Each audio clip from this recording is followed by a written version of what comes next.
What's up, kids? Welcome back to Two Nations Under Ted, a Ted Lasso podcast.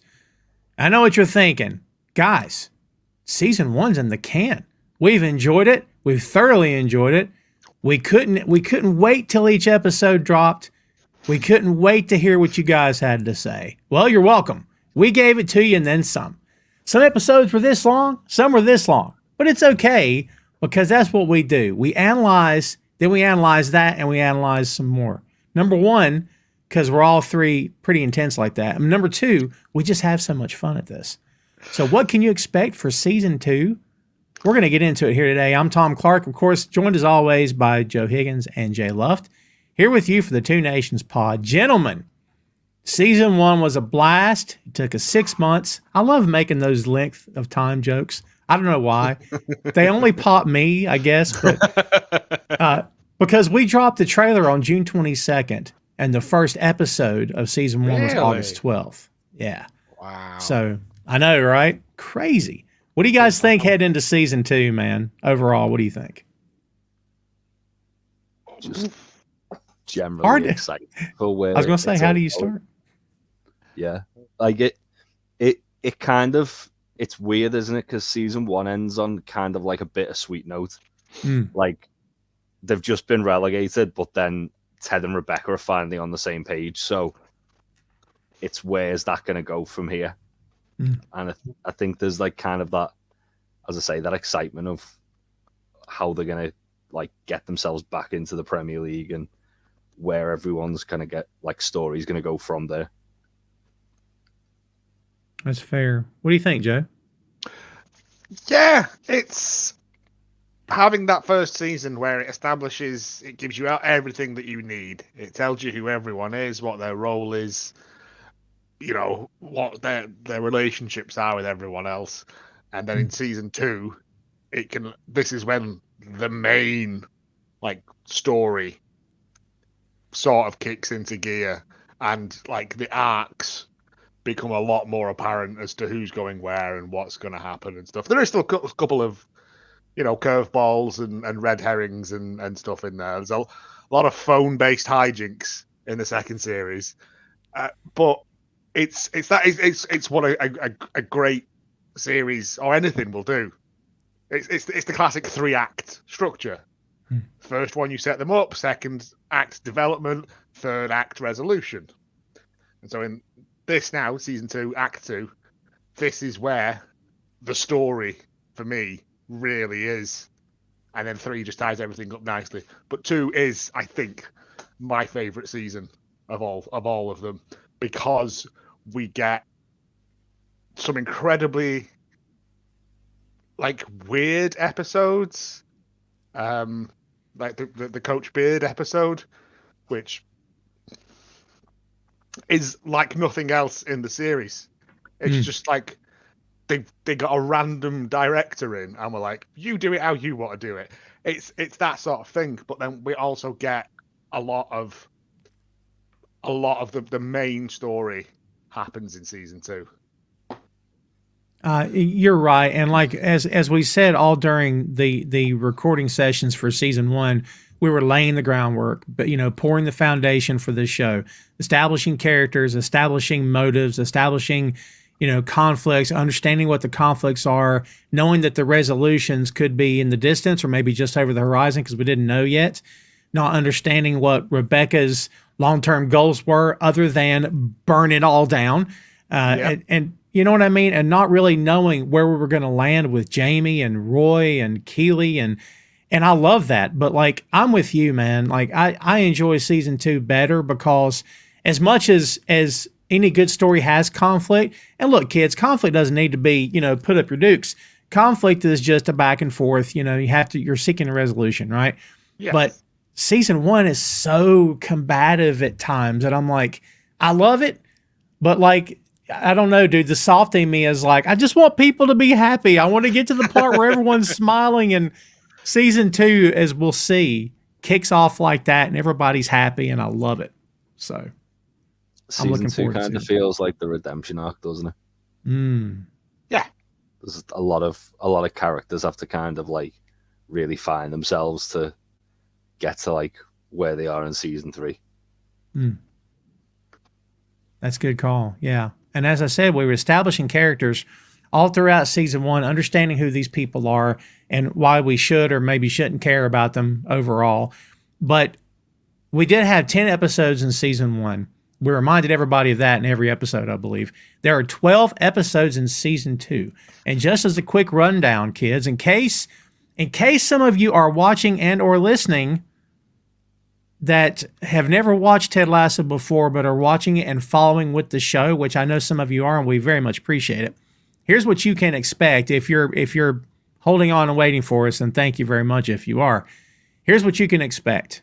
Here's the episode titles. Goodbye Earl, Lavender, Do the Rightest Thing, Carol of the Bells, Rainbow, The Signal, Headspace, Man City, Beard After Hours. I'm here for that. Saying No Weddings and a Funeral, Midnight Train to Royston, and Inverting the Pyramid of Success. 12 episodes in season 2. And I'd forgot about the Pyramid of Success. Yeah. And Joe, to your point about the 3-act structure, I made this comparison, I think, in episode 10, where I said, A New Hope is an amazing film, right? Empire Strikes Back ends on a down note.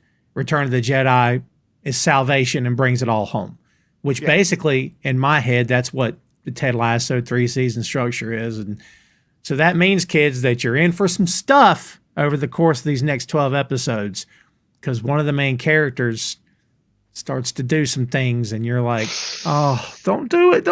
And then that person does it. So I don't want to give it away, but we had moments in season 1 of that being teased.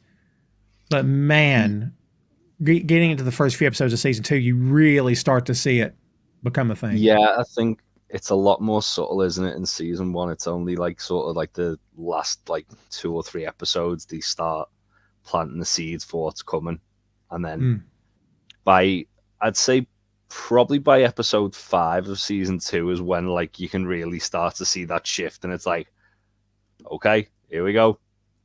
Yeah. And then like it comes completely off the tracks and it becomes unstoppable. Yeah. Yeah. It's also a very bold move to kind of, without giving too much away, to have like that kind of like shift in a character, just in like all their kind of like who they are and how they've been portrayed up until this point.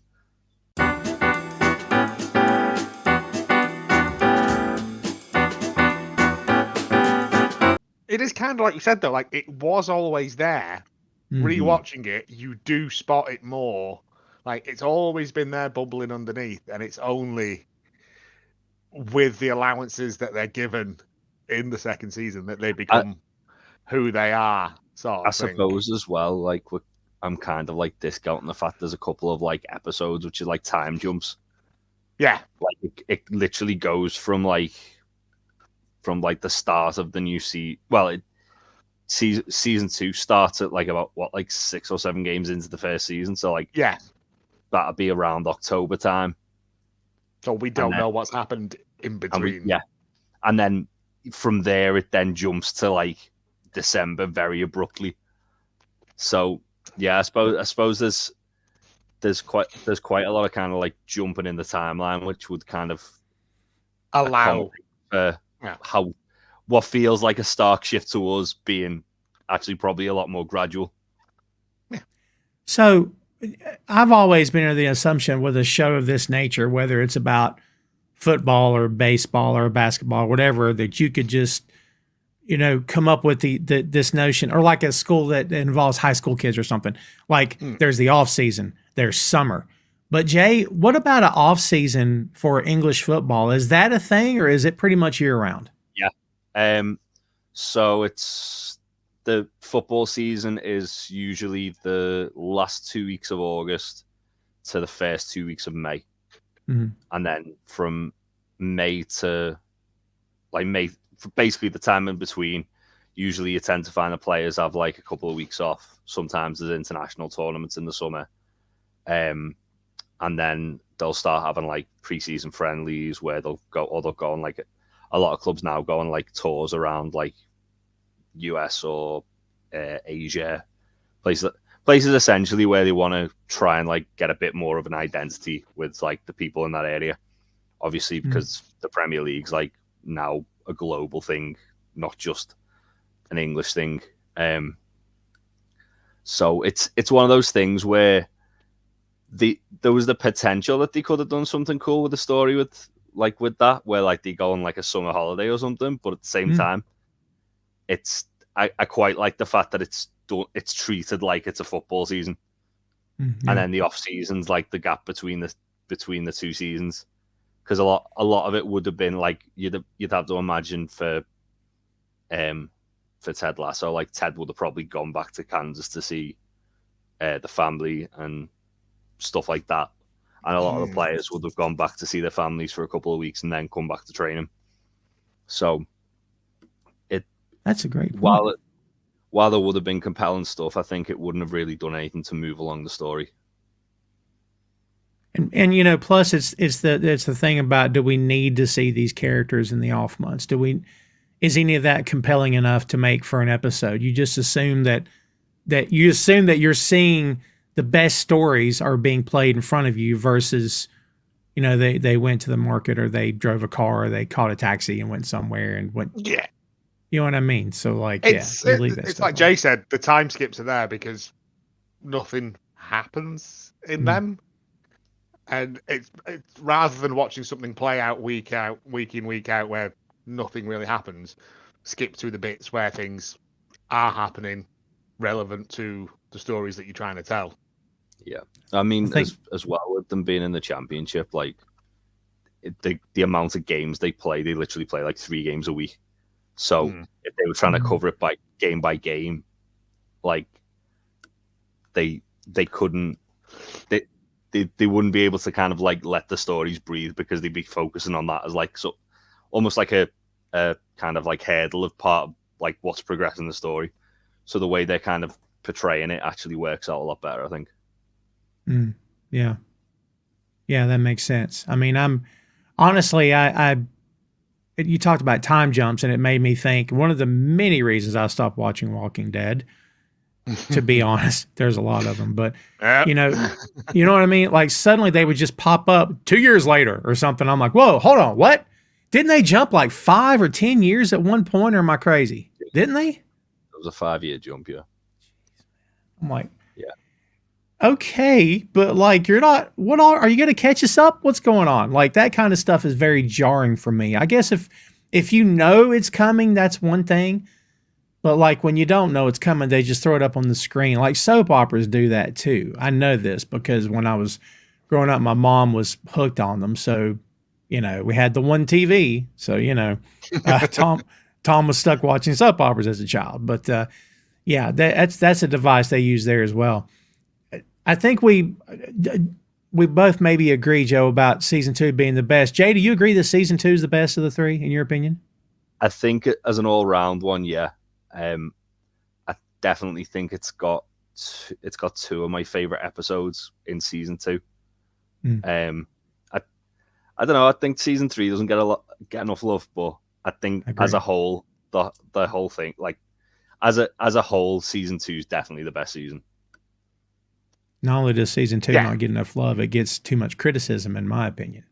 So, because you know people feel the need to crap on things. I don't know why we do that, but hey, we do it. So, kids, what you'll see in season 2, as we said, 12 episodes.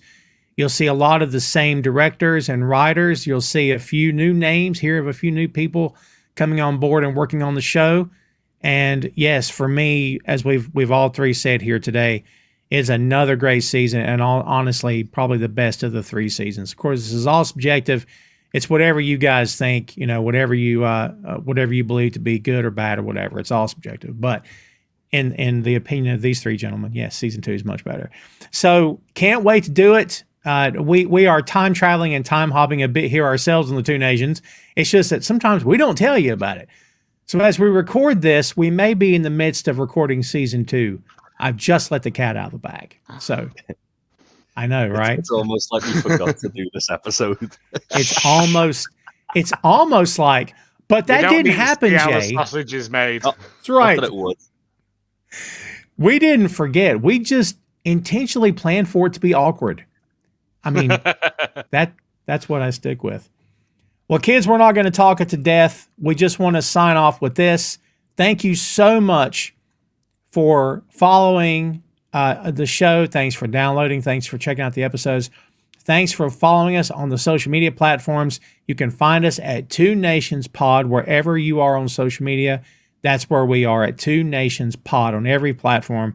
And you can find the Two Nations Under Ted, a Ted Lasso podcast, wherever you find your podcasts.